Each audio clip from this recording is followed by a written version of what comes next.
I am hanging out with the legendary George Shuba, Cleveland's first rock and roll photographer. Is that right? I think so. Yeah, that's at least what my poster says. Yeah, I started my first endeavor in 1964 when the Beatles got off the plane at Cleveland Hopkins Airport, and I just got out of the Air Force, and when I got out of the Air Force, I had a guy named Jim Lowe come up to me and say, "Are you good?" And I said, "I'm the greatest thing that ever happened to Cleveland, Ohio." So the end result was, he said, "How would you like to shoot the Beatles?" And I said, "Sure." So me and my partner signed a contract, and lo and behold, he leaves, and I turned to him and I says, "Why the hell are we shooting bugs?" I said, "I never heard of the Beatles. I was listening to Patti Page, to Pat Boone, the Four Lads, the Four Aces. I mean, it wasn't even my type of music." So I had to watch the Ed Sullivan Show in order to find out who the Beatles were. And lo and behold, I was at Public Hall. I met 10,000 screaming kids with flash bulbs. Remember, this is back when flash bulbs were in style. And screaming kids. I don't think they ever sang anything. I think they did everything lip sync. So the end result was, that was my red badge of courage, and that started my career. Oh, that's amazing. Wow. So from that point on, I went on to shoot the Beatles, the Stones, the Joplins, the Hendrixes, Sly and the Family Stone, Aretha Franklin, James Brown. I have now probably pretty close to 12,000 images of rock and roll. I am Cleveland's first rock and roll photographer. What a title to have. That's incredible. Are you shooting anything right now or doing any photography projects? No, basically I'm sort of retired out.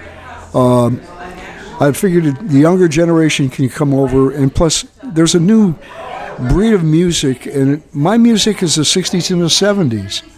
And out of the 60s and the 70s, you're never going to find the Beatles and the Stones and the Dave Clark Five.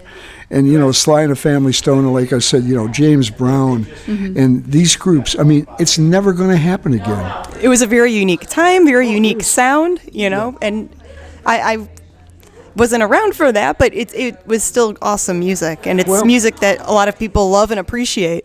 I had some girls come down from Tri-C College, and in my studio, which is an old funeral home, which is very appropriate because I look at my walls.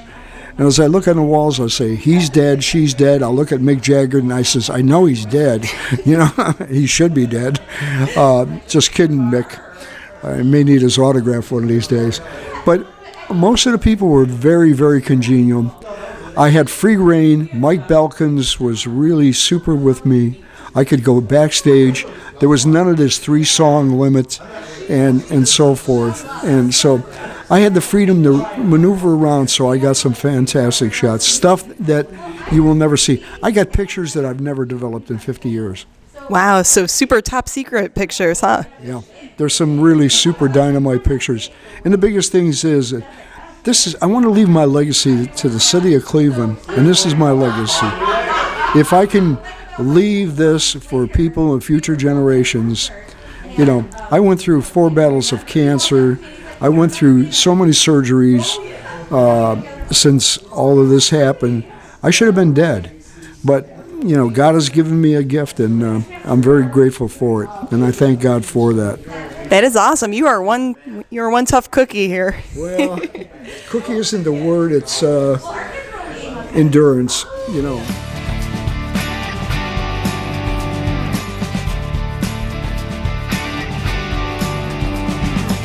So where can the fans out there that are watching take a look and maybe order prints and get some more information about all your great photography?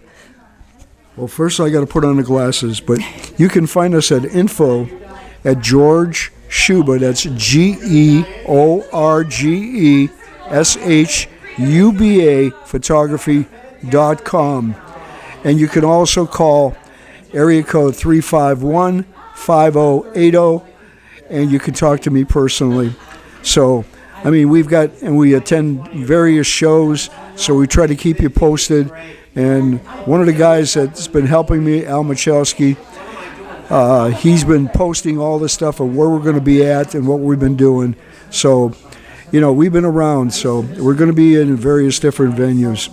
So, and the prices are reasonable, but they're original prints from the original negatives, not phonies, and that's the key to it. The real deal. The real deal. And you're still local. Are you still here, from around here now? Still in Cleveland. Still living in Cleveland. Still in Cleveland. West side of Cleveland, Old Brooklyn. That's incredible. So, thank you so much, sir. And we'll have the information probably on the bottom of the screen if it hasn't been put on there already. and if there's one more thing I can add, we want to say a special thanks to Daryl and his wife and his family and all the guys that have been helping me, because I've had a lot of friends.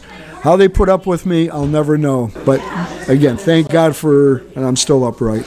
And I thank you for this interview with such a beautiful lady. And oh, thank you, I have George. a monkey that's. Can I have a hug? You can have a kiss. Oh, wow. Thank you. I'm not kissing you, monkey. You might catch his fleas. I have to get my flea dip first. And I thank you for having me on. Thank you, George. Thank you, man. Thanks again. That's great.